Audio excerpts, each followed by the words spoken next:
Hi, everyone. Good afternoon. Thank you so much for joining us for our first of the Environmental Policy 101 series. My name is Chelsea Biggs. I'm IEC's Chief of Staff, and I'm here with my colleague, Liz Kunkle, the IEC Zero Waste Policy Manager. So we're really excited to go through some exciting things on zero waste today. A couple housekeeping items. This session is being recorded, and we can share the slides and the recording out with folks after. If you have questions throughout, please put those in the chat. We are saving a chunk of time at the end to go through Q&A, and I'll facilitate that. But if you have questions throughout, feel free to put them in so you don't forget, and we'll go through those in order at the end. You want to hit the next slide? So here's a quick agenda so you know where we're going. So I'm going to spend a couple minutes talking through a little overview of IEC, and then I'll pass it over to Liz, who's going to talk about the lay of the land for zero waste. So the overview, what we mean when we talk about zero waste, who our stakeholders are in this space. And then we're going to do a bit of a deep dive into the issues and solutions that we see for zero waste. At the end, as I mentioned, we'll have a Q&A, so feel free to put your questions in the chat box and we'll field those throughout. So for those of you that aren't familiar with IEC, we've been around since 1975. We were founded as a way to safeguard Illinois' people, plants, animals, and natural systems, anything that really life depends on, to build, and we do that by building power for people and the environment. So I'll mention this a few times, but we represent over 150 environmental organizations throughout the state, and it's our mission to advance equitable public policies, really through collaboration, power building, and advocacy. Go to the next slide. At IEC, we focus on 6 environmentally focused issue areas. We look at sustainable agriculture, conservation, clean energy, equitable transportation, clean water, and zero waste. And our approach to our work really focuses on coalition building and collaboration, educating our legislators and decision makers, and doing policy advocacy at different levels of government. Next slide. So again, reiterating what it is that we do. So we advance environmental laws and policies at every level of government. We build coalitions to influence decision makers. We provide education to decision makers throughout Illinois, the city of Chicago, and Washington, D.C. And we coordinate affiliate members to share resources, mobilize support, act and respond quickly to pressing issues. And sort of to sum it all up, we create and build consensus around our environmental agenda. You can go to the next slide. So our affiliates, who are they? Many of you on the line are from our affiliate program. So we represent more than 150 groups. You can find those listed on our website, or when you get this, you can click the slide. Our affiliates range in geographic scope, size, and issue area. So we have folks that are, working in organizations at the neighborhood level and at the community level, city level, municipal level, statewide, regional, national organizations with local chapters. They range in size, whether it be volunteer staff of a few or a large staff that maybe branches out into other Midwestern states. And the issue scopes also vary. So we have organizational affiliates that are focused on single issues. We have organizations that are focused on a range of the issues that we outlined earlier in the agenda. Just a reminder to keep yourself muted throughout so that we don't get interruptions. And if you have questions, you can go ahead and put those in the chat box. So one thing I wanted to highlight for folks on the line, for those who maybe aren't familiar, we do have a community council. So we find it's really important to ensure the voices of the community level groups are heard, and maybe they can't afford affiliate membership.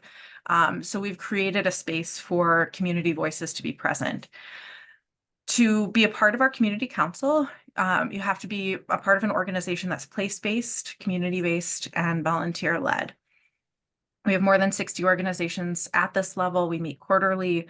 We ensure that they know the ongoing work that we're doing at IEC, and we're hearing from them to help inform our work. So if you're interested in this or have additional questions or want to talk offline, please reach out to me. I'm happy to talk it through. We're almost there, I promise. So the affiliate program, I wanted to just highlight a couple of other benefits that we have. So we have policy staff in all 6 issue areas that are experts in their field. We pair our affiliates with members of the team to have regular check-ins to build relationships, help, connect them into some of these other items. So we do provide connection and support around movement building. So there's opportunity for advocacy and coalition building. We have legislative leadership. So during session, we do bill tracking and provide regular updates to our affiliate members and our individual members, which we'll talk about in a little bit. We have office resources. So we have an office in Chicago and an office in Springfield that have plenty of space for our affiliate members to drop in, use our Wi-Fi, host meetings, have some of our snacks, and just connect with their colleagues. We have communication support, so we love to highlight our affiliate members on our social channels. We have different publications and that sort of thing that we share with our affiliate members. And what I think is the most important part of our affiliate membership is that our affiliates inform the strategy and the policy agenda that drives IEC. So we convene our affiliates multiple times at the end of the year to help understand in each of our 6 issue areas what we should be focused on and moving forward in a policy level each year. And so then our affiliates vote on that. So no, you're fine. You can go to the next slide. I know we want to get to the good stuff. So why are we doing these policy 101s? We know that, we cover a range of issues, and many of our members and, members of the public largely, maybe they're not as focused on or don't know the details or the ins and outs of all 6 issue areas. And so we thought it would be a great idea this year to have monthly webinars where we dive deep with one of our policy experts and hear from them and make sure that you understand what's going on. Ways for you to stay up to date and connected on what we're doing. You can become a member, whether it's an affiliate or an individual member, which we'll talk about at the end, or you can sign up for our email list to learn more. So without further delay, I'm going to pass it over to Liz, who's going to start talking to us about zero waste. Thanks, Liz. Thanks, Chelsea. Thanks for the intro. Hi, everyone. Thank you for joining us. As Chelsea said, I'm Liz Kunkle. I'm IEC's Zero Waste Policy Manager. Really excited to have you here today, again, for the first of this series of Environmental Policy 101 webinars, this first one on zero waste.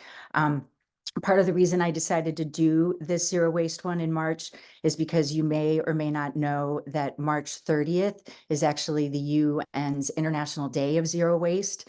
It was adopted by resolution in late 2022. It's an annual event. So because that day falls during spring break for so many people, I didn't want to do this next week, but wanted to capture that International Day around zero waste and the energy around that. So thanks again for joining us. Next slide. So more specifically in Illinois, what we're dealing with and focusing on and working toward on the zero waste space is addressing some gaps in our zero waste space. Illinois has fallen behind other states when it comes to removing organics and food scraps from our waste stream. We in the state generate approximately 19 million tons of waste a year, more than 23% more per person than the average US state. And sadly, only 37% of that material is recycled or diverted. And more relevantly even, or problematically, according to a 2014 waste characterization study, more than 25% of Illinois' current waste stream is organics, of which 3% is yard waste and 17% is food scraps, all of which potentially could be easily composted and diverted from landfills. Next slide. So while Illinois has many sound environmental policies in general, there's work to be done enhancing the zero waste policies. While we've had consistent data regarding statewide landfills since 1986, we have not had appropriate mechanisms for tracking, collecting data, or a centralized repository for that data to be working from. So luckily, we'll get into some of the, again, hopefully some of the solutions that will address some of those gaps. So we'll get into some of the specific zero waste issues and some of the policy solutions that IEC supports. Next slide. So in general, and really very fundamentally and at base, and really overarching, sort of it informs everything we do on the zero waste side, that we know we need to encourage source reduction and moving toward a zero waste goal at the same time, because the best way to reduce waste is to not create it in the first place. Next slide.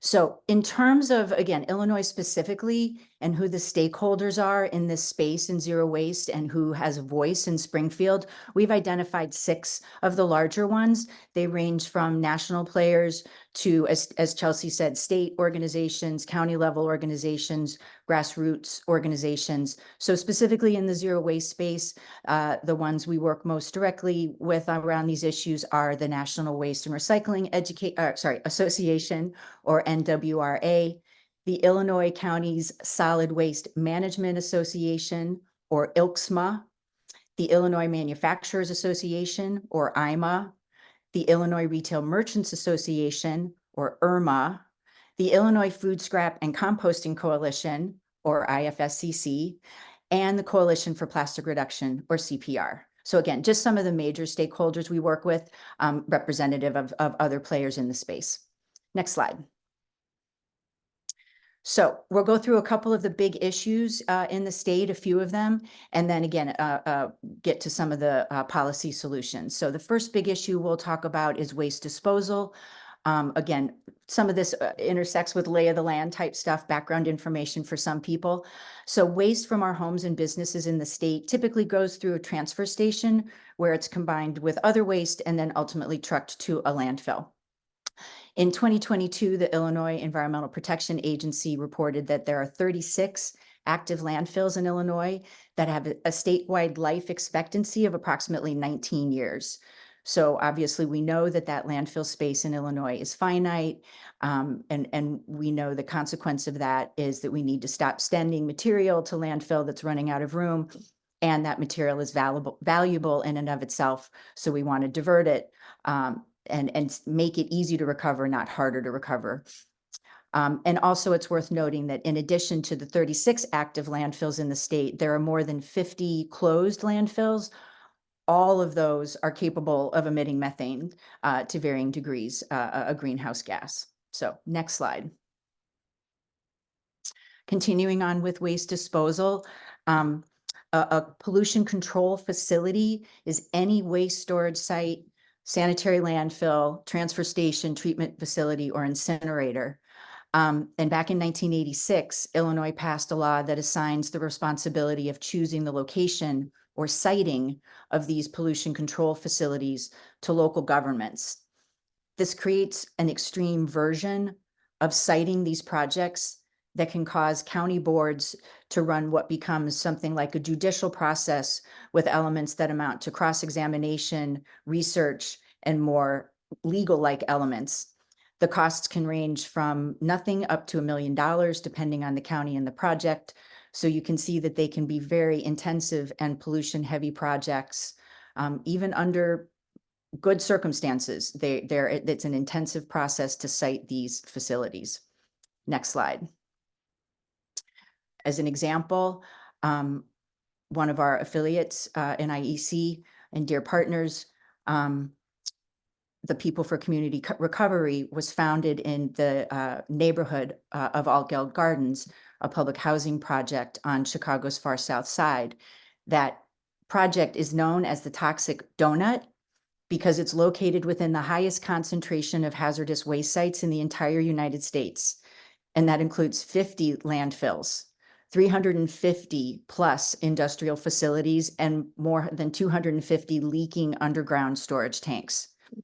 So as I mentioned, People for Community Recovery was founded to address those and other issues facing residents in that area, was founded by resident Hazel Johnson, and her daughter Cheryl is now the executive director of that very robust organization.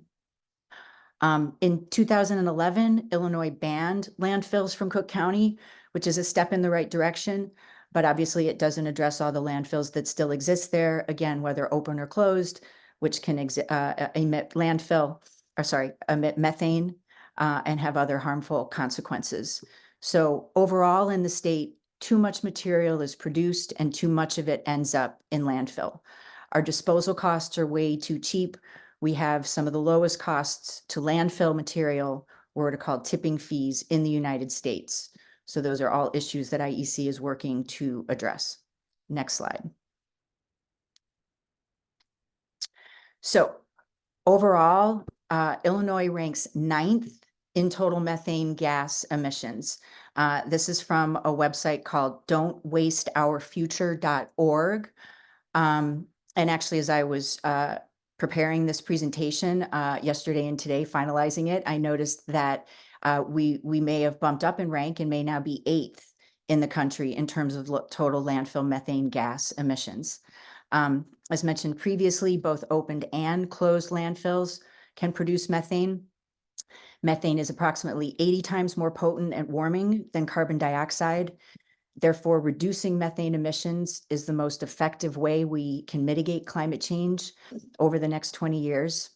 And there are pending bills like Senate Bill 3393 and House Bill 5283 and others like them that can be passed that will help us reduce the organics that go to landfill, as well as the methane emissions that come from landfills.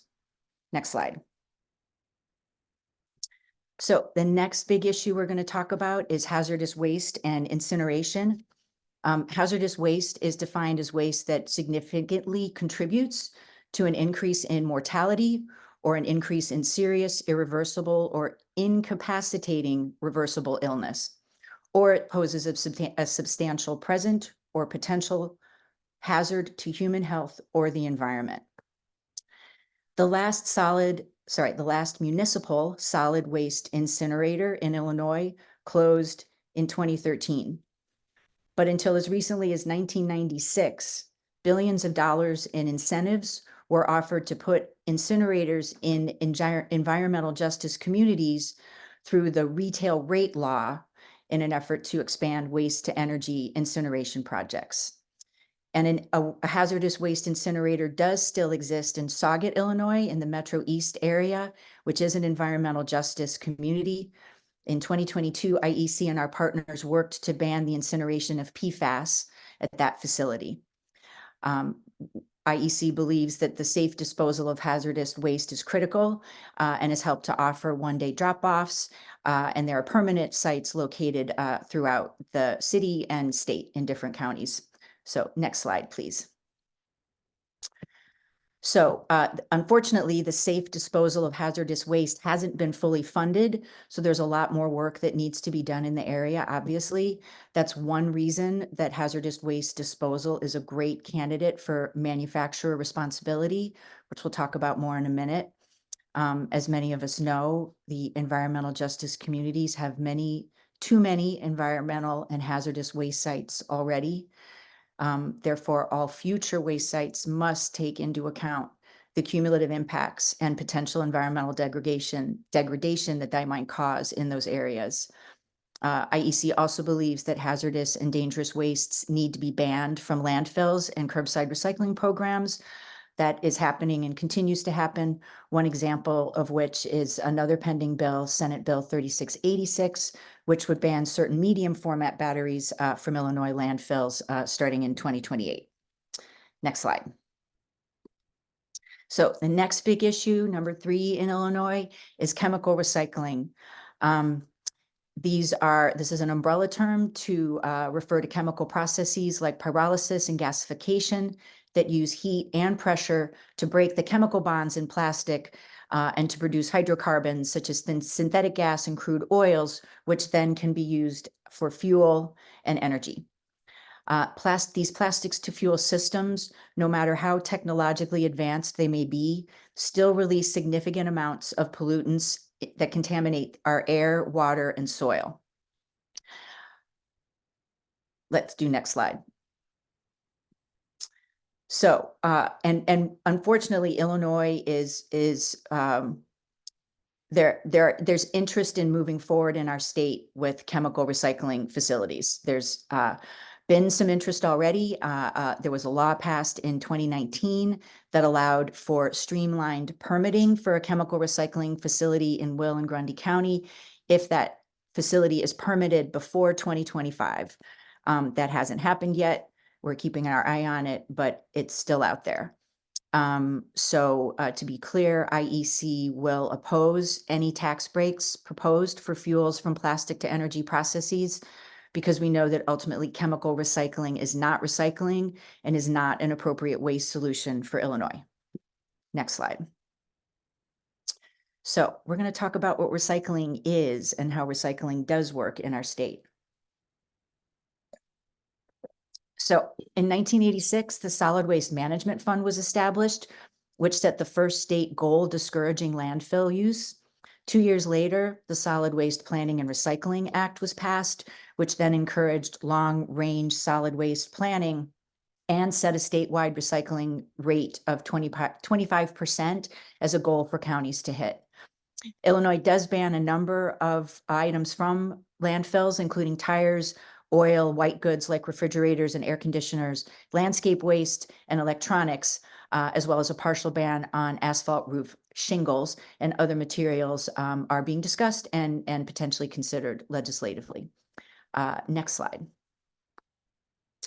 So the recycling programs that do exist in the state provide many benefits to the state and around the state, including diverting more than 7 million tons of useful material from landfills, saving enough energy to heat and light almost 600,000 homes, reducing water pollution by more than 20,000 tons of contaminants, reducing air pollution by more than 130 tons of contaminants, and creating up to 10 times as many jobs as landfill jobs create.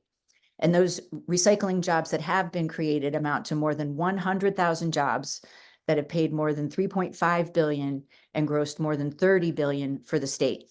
Before we go to the next slide, I just want to make the footnote statement that in addition to recycling jobs creating as many as 10 times the number of jobs that landfill related industries or businesses do, excuse me, compost related jobs can create as many as 4 times as many jobs as landfilling. So both of those industries can still create more jobs than landfill related businesses. Excuse me. Next slide. So now we're going to shift into some of the policy solutions to some of these issues.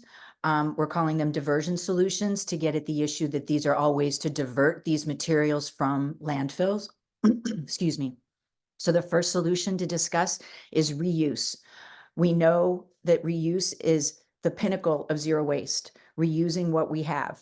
Definitionally, it's not acquiring or obtaining more and not having, again, to obtain a product or something that creates waste that then needs to be dealt with. So some specific examples of reuse legislation. IEC has worked to pass 2 personal container laws, one that went into effect in 2020 that prohibits local public health departments from banning personal container usage, and another one that just passed last year in 2023 that creates health guidelines to give businesses more tools to safely allow personal container usage. That bill that passed in 2023 directed the Illinois Department of Public Health to create guidelines regarding consumer-owned containers, and those guidelines are already available on its website per the legislation that was passed in 2023. So positive steps moving forward in that area for sure. And other bills that are introduced and would further advance the cause include right to repair laws that would ensure consumers have the right to fix electronic items that they already own, as well as encourage food donation and prioritize food consumption by humans, even over composting it. Next slide.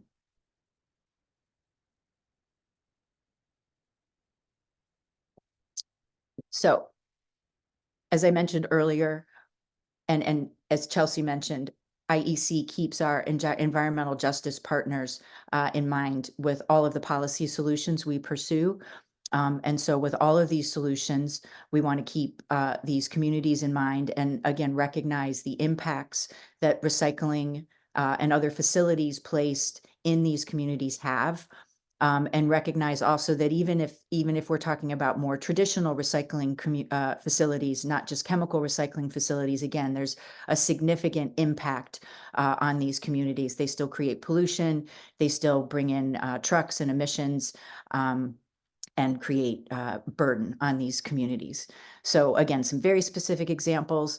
Partners on the Southeast side have been working against General Iron, a metal recycling facility, and in Pilsen, neighbors have been working against the Sims metal shredder.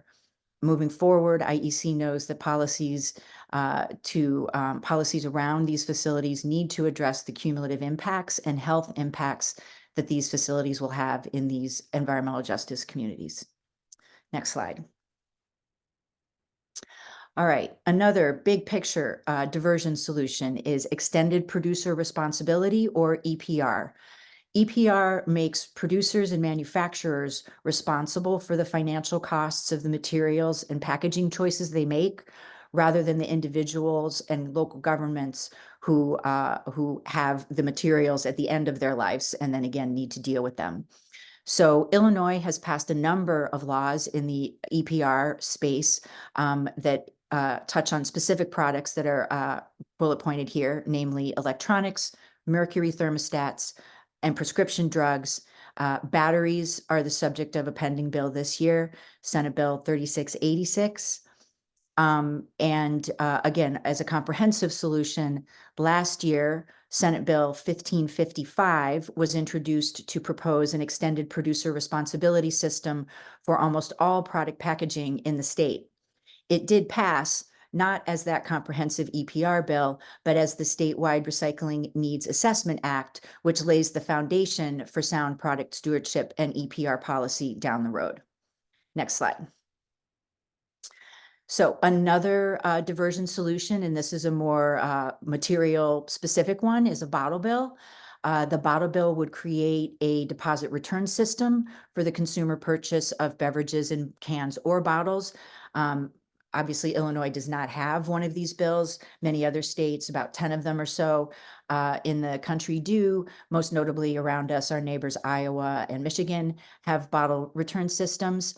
In Illinois, the high watermark for a bottle bill was back in 1977 when such a bill did get out of committee. But we're still working on it. And Senate Bill 85 is currently pending and would establish a deposit return system in the state. Next slide.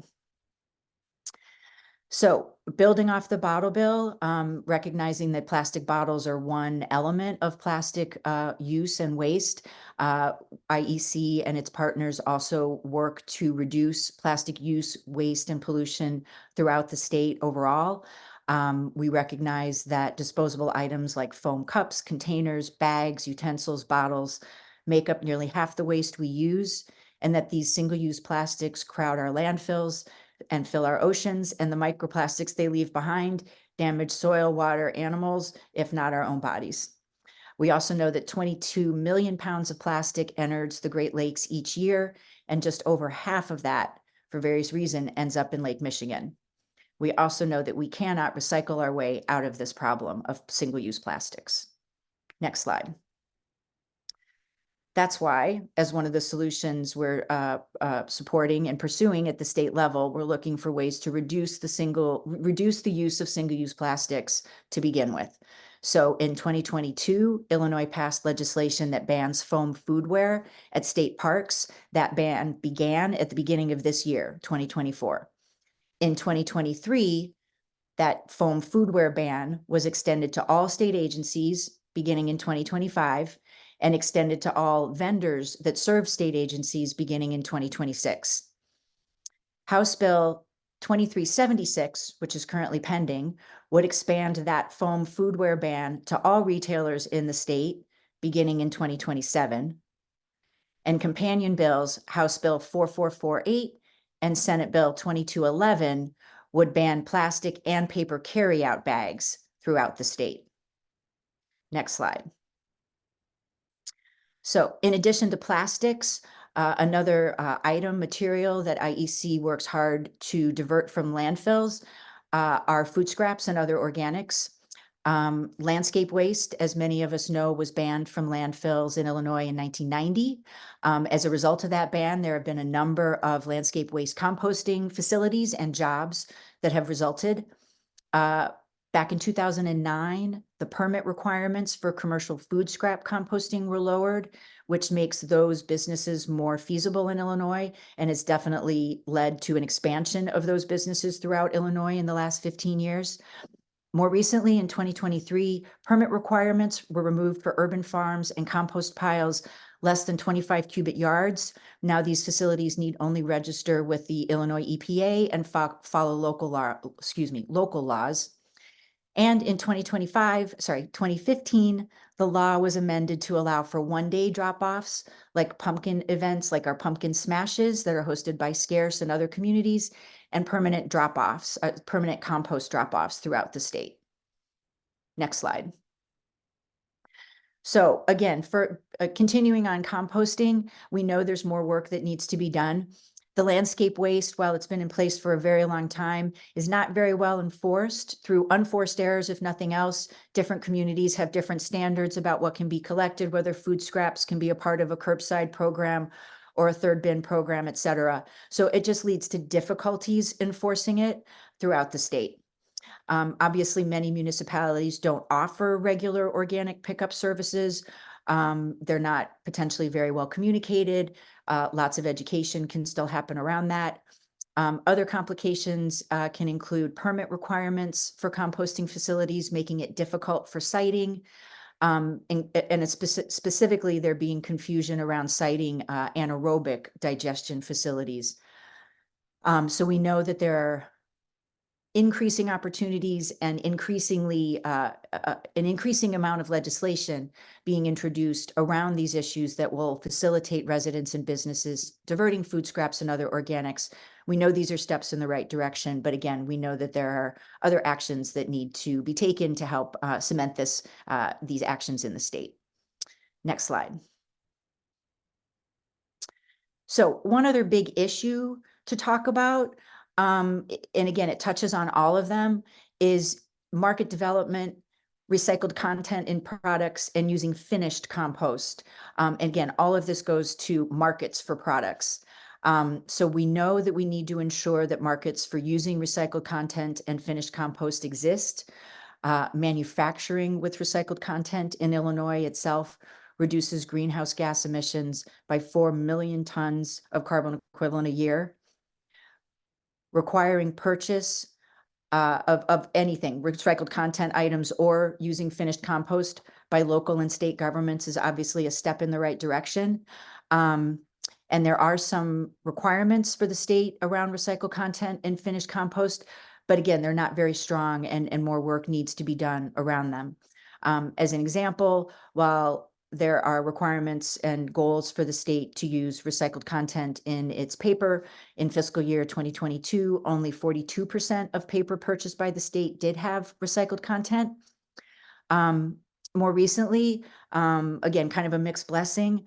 In 2023, House Bill 2569 passed, and this provides the state agencies and local governments shall consider whether to use finished compost. It doesn't require it, but it gets at it. It's opening the door to it and providing opportunities for when it can be considered, and at least making it easier for that to happen.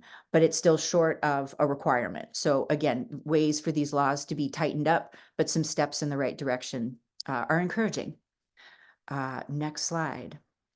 So that is it on all of the zero waste issues in the state. You're all caught up.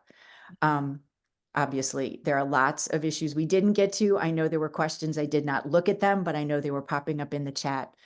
So let me know what people have questions about. Yeah, thank you so much, Liz. That was really great. Very, very insightful. We've got quite a bit of questions coming in the chat, but I'll encourage anyone on the line, if you have questions, to start throwing them in there, and we'll go in order from when they came in. So the first question I have is from Linda.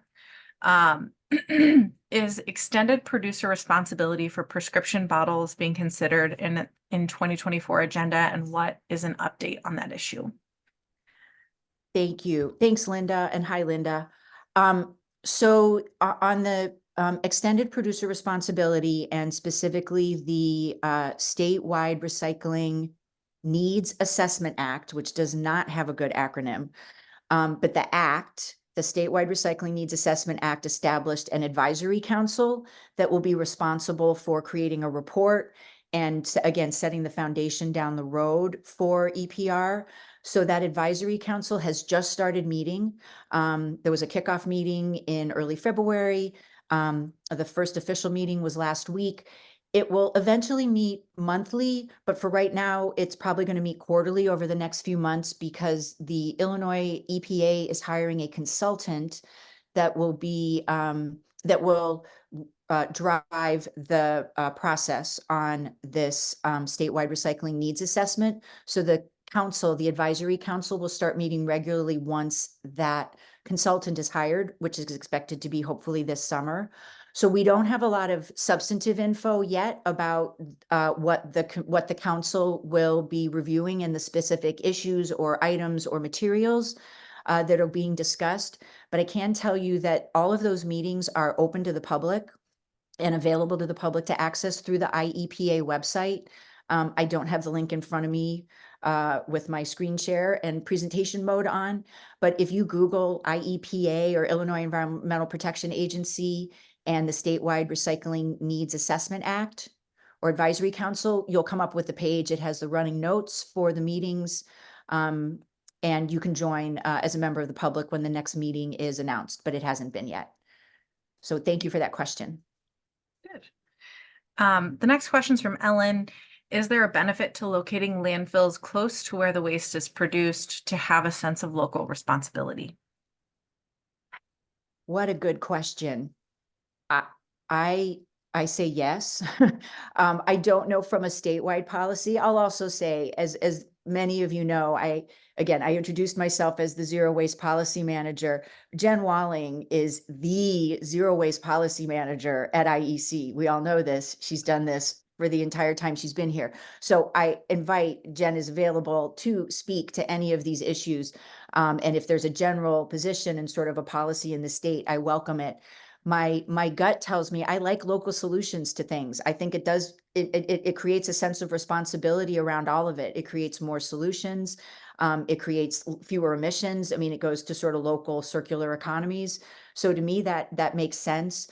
Practically, not very likely, but as a way to sort of manage it, I like that sort of idea of neighborhood, which is also why I like composting, sort of neighborhood and regional solutions for diversion, and not just the big statewide ones that create other complications.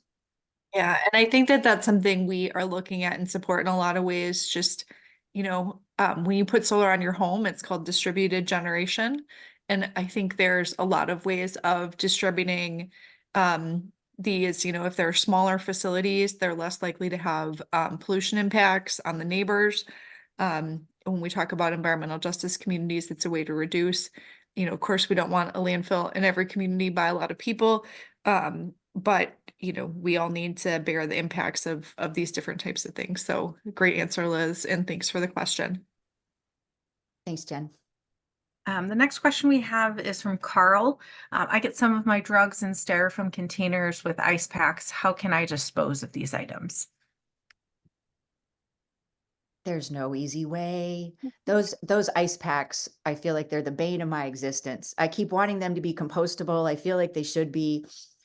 I think the ice packs typically have to be landfilled. Regarding the containers, I mean, if they are polystyrene, there are some collections around the state. Different communities have drop-offs and collections for polystyrene. Apt Electronics, for example, in Northern Cook County, accepts rigid polystyrene. It doesn't accept foam foodware, but it does accept the black polystyrene that goes with appliances and electronics, et cetera.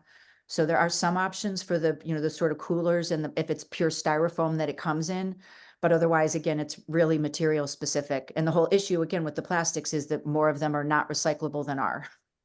Yeah. And I'm not going to answer all of these, but I just want to, I really appreciate the question, Carl, but also I think all of you, as you think of the items that you throw away and or try to recycle or try to divert in different ways, you realize how difficult all of this is. You know, especially things like styrofoam, like Dart has some places, there's different places in every community. And you know, curbside recycling can differ in different communities. There's been one county that takes styrofoam and none of the others do. And so you realize just how difficult it is. And I want to put that in for why policy and all the policies that Liz talked about are so important.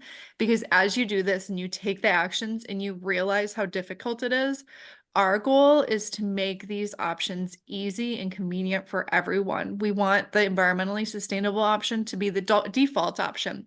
We want it to be the cheaper option. We want it to be the more convenient option. So as you ask some of these, we can provide maybe some resources on specific items too. But that's, you know, our role here is definitely policy and how we pass the best policies in the state to make these things more doable. So I just want to put that there as we get other questions. You know, it's impossible to be an expert in what you do in every county, and we'll try to answer the best we can. But you pointed out perfectly why we need better policy to make this easier, more convenient. Yeah. Thanks. That's great. Thanks, Jen. And I'll say real quick that for some of these, and thank you, because again, I can't see the questions. So but understanding the kinds of questions and recognizing where IEC can help.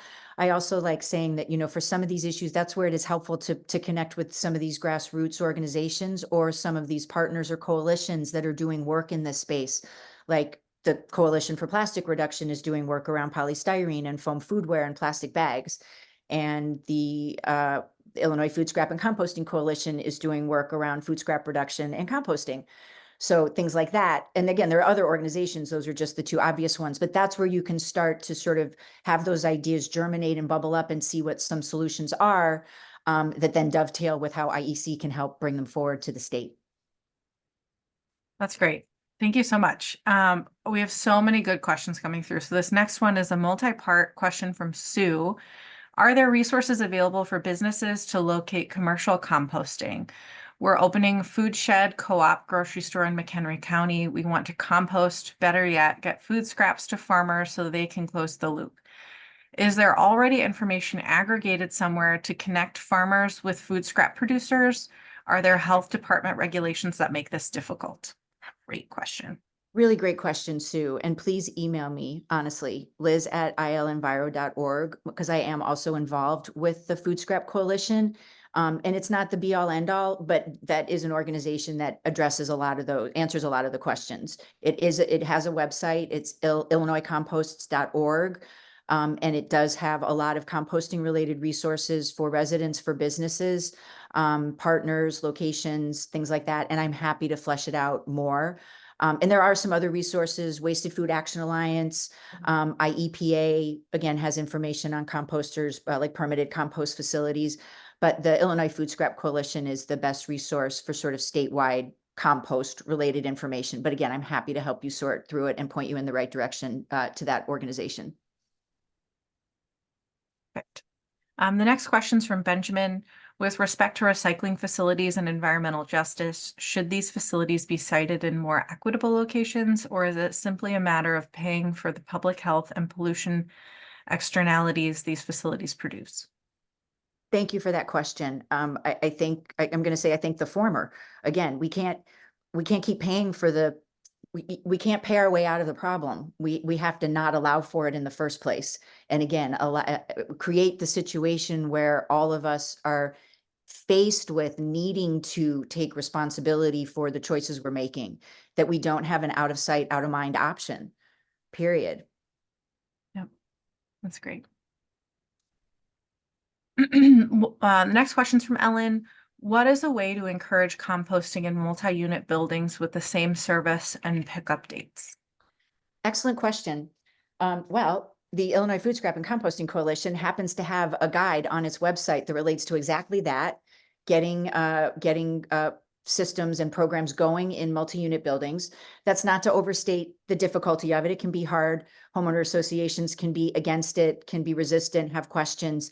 Again, Food Scrap Coalition can help. I happen to come at sustainability and zero waste from the composting side. So I'm also, again, happy to help on this issue specifically and sort of point people in the right direction. But the IllinoisComposts.org has a lot of composting related resources, like I said, for both residents and businesses. I will also say, I want to point out that I think overall, there are many more resources available overall for residents than businesses. There's definitely a little bit of a market approach to this, and it's like, you're a business, you'll figure it out. So overall, there are fewer resources. Honestly, there's less available, fewer options. But again, as Jen said, and this is what I've always done through the compost space, we want to try to make it easy. So I want to make composting easy for people and reduce those barriers to entry. Yep. So, yeah.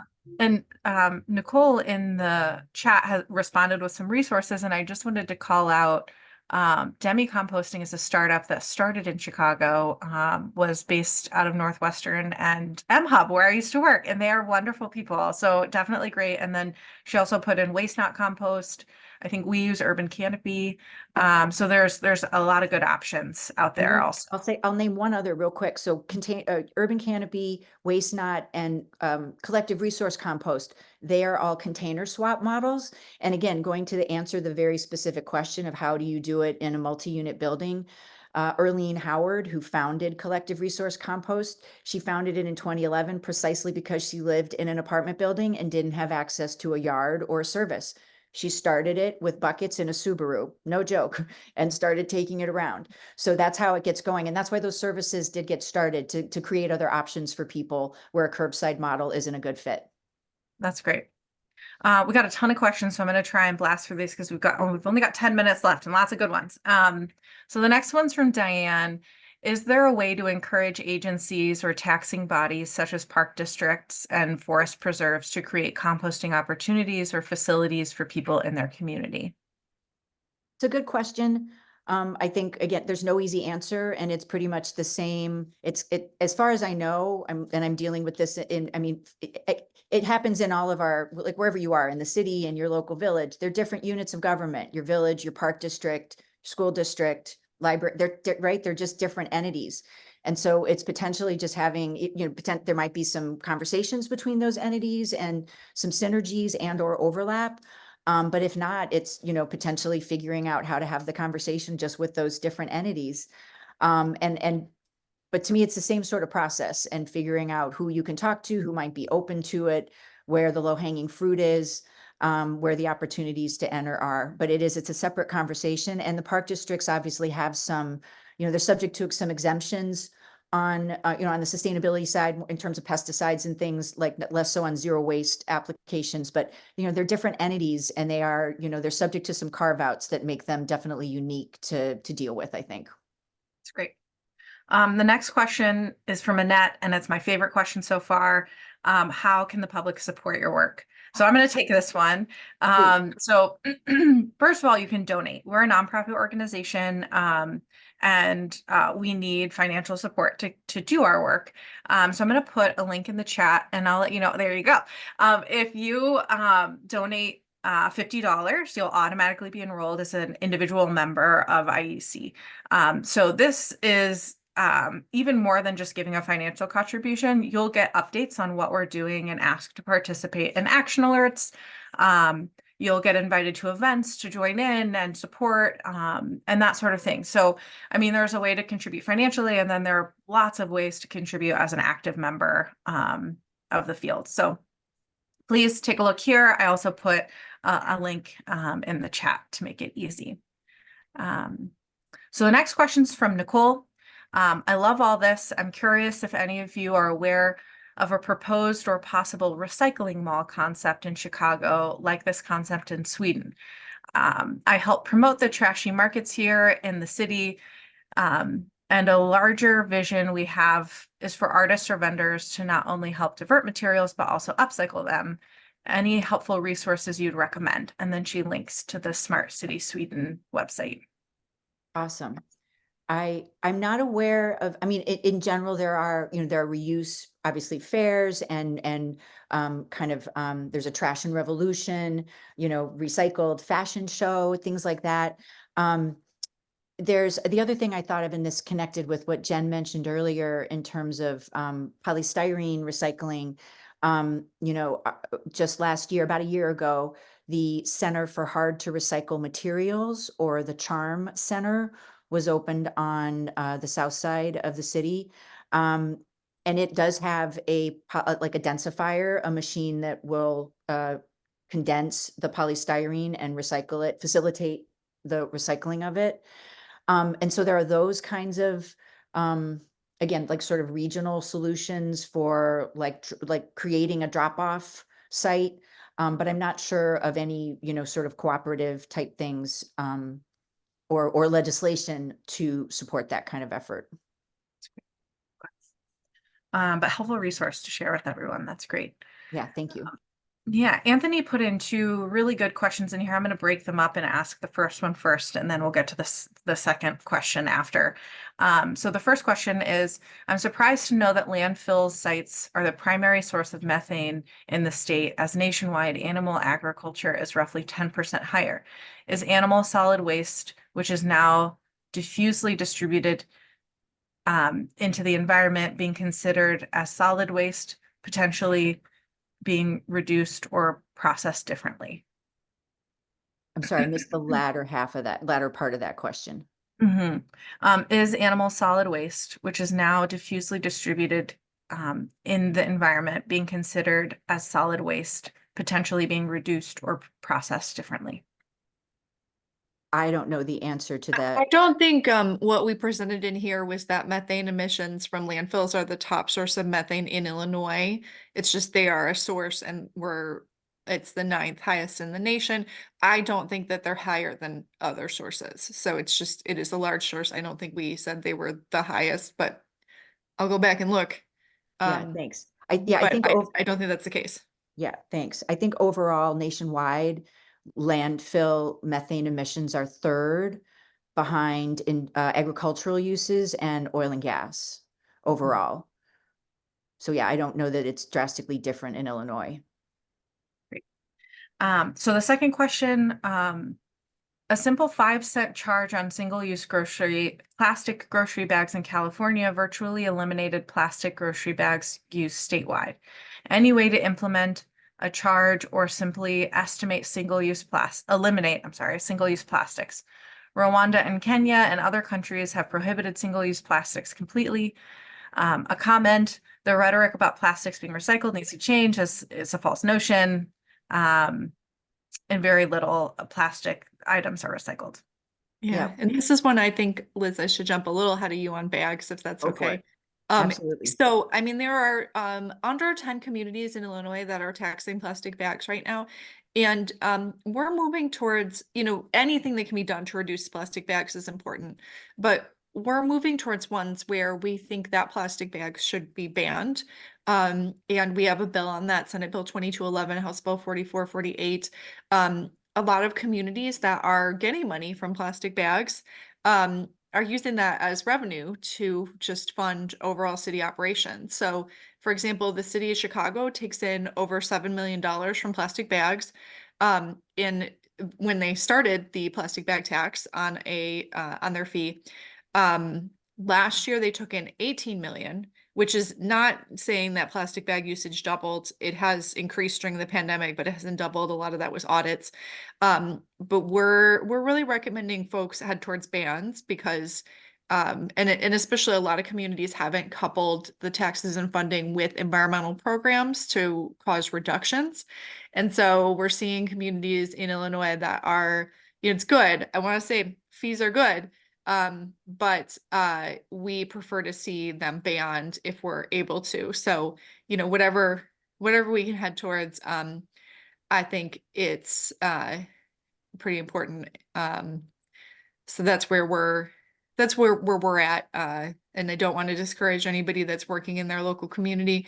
But we're seeing that be an issue with municipalities relying on the new tax revenue and selling the bags instead of working to reduce them. So that's where we're headed. Yeah.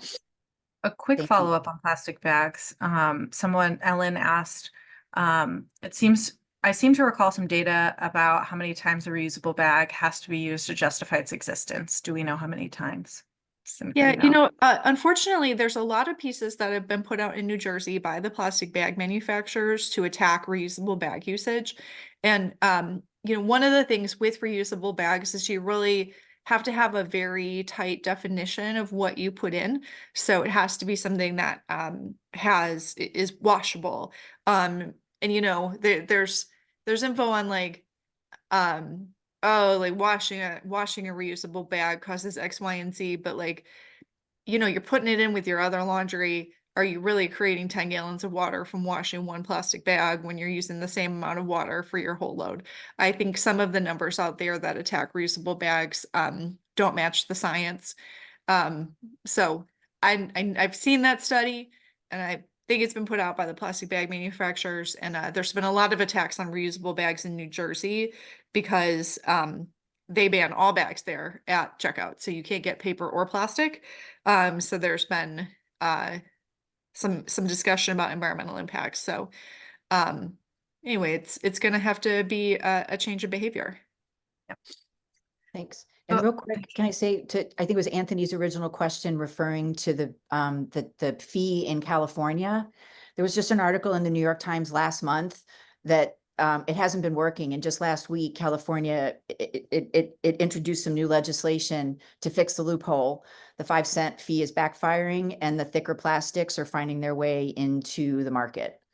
So just last month and this month, that is being looked at.